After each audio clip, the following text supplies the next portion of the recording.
So you've been taking all the psilocybin mushrooms you want and still nothing's happening in your life? Then this video is for you.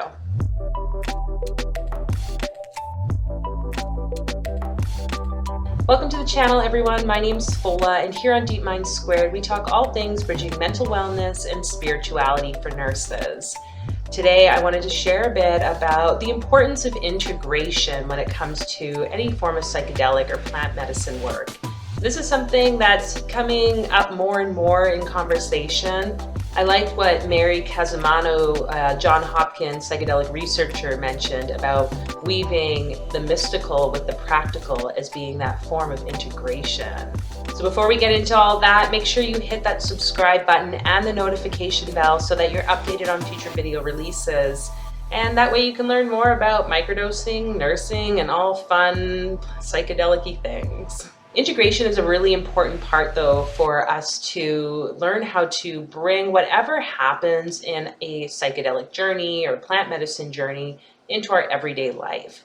Sometimes people will meet with an integration therapist or a coach so that they can go through this specific type of work. And I think if you are doing any form of psychedelic therapy or any work with psychedelics and you're maybe in a group setting or one-on-one with like a therapist, and they aren't doing integration stuff, then probably want to go the other way. Because what's the point of having 1,000 journeys if you can't bring the things that you have learned into your everyday life? And maybe that means too, then when we're working with someone, we need to see how are they taking their learned experiences, no matter what forms of altered states those might be coming through. Because again, we talk psychedelics, but this can apply to any form of other healing or spiritual work like meditation, breath work, shamanic practices. It's like, how do we have those experiences and the profound sort of ways of learning and insights that come within them and bring them into our lives so that we really start to make the changes and live our life in a way that I think resonates or mirrors the medicine.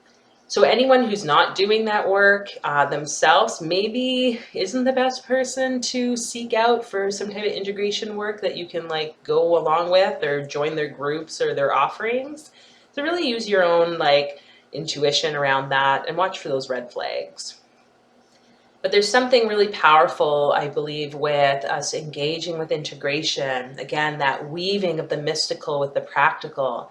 How do we bring all that as above into the so below?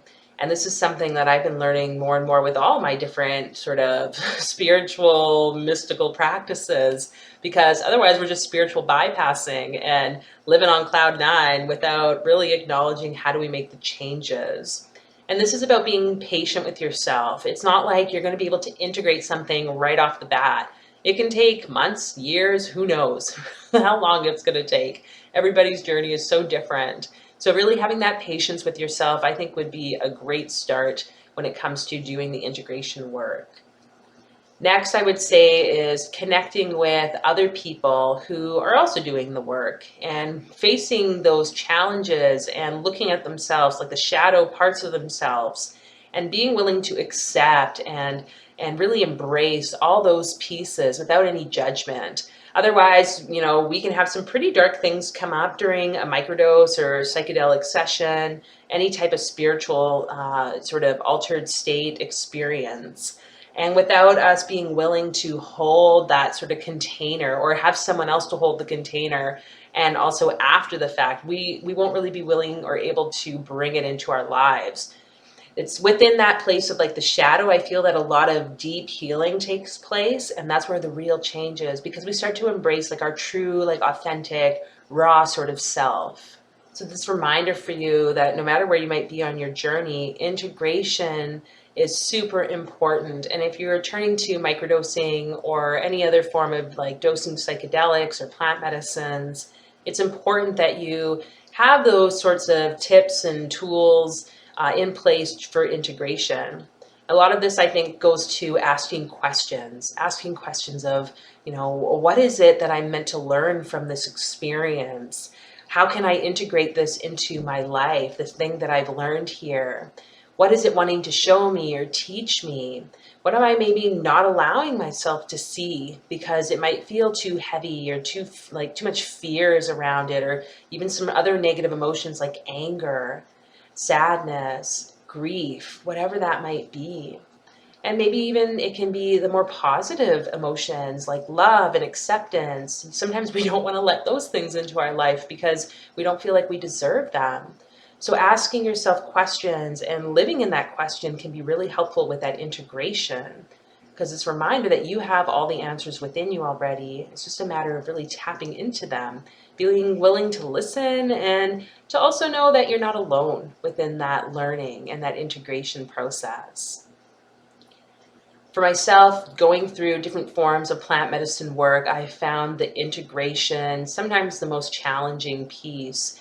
And this seems to be around the fact that it's like we are still in our everyday life, but with these new downloads of information or ways of perceiving the world. And that can be really hard. I know there have been days where I've just sat looking at nature, just what happened? Am I still here? What's this reality about? What does it look like? What's my role within it? And all these questions. Again, just being patient with yourself with that return to the, dare I call it, normal. But it's about kind of rebalancing our emotions, our mind, our energy, as it's we were in this physical reality, and then if you take a plant or a psychedelic, it's almost like it bumps you into this next place where you experience this stuff, but your body is still here. And then it's about bringing the energies together. So there's a bit of this disconnect and uncomfortableness that takes place as the energies start to hopefully align into one. And it's you're up leveling, not that there is this hierarchical place of levels where one's better than the other. They're just different. And through the integration, you're allowing yourself the time and the patience to bring those parts of yourself into a unity. There's something really magical about when this happens. And I think this is just life. It's an ongoing process. So if you're interested in learning more about integration work and having someone to do this work with, obviously there's lots of different resources out there. You can reach out to me even through my website in the description box below. And if you're ever interested in group sort of integration work, this is also some of the stuff that I do. And it's super, super beneficial, I feel, to not just go through it by yourself, but to be part of a collective, a group of other individuals who are also working through some of life's challenges and being willing to look at life in a new way, through a new lens. Feel free to hit that like and the share button, share this video with anyone you think might be interested. And let us know in the comments too, what is your experience with integration and how, if it has or if it hasn't supported you. I look forward to seeing you all in the next video, so take care.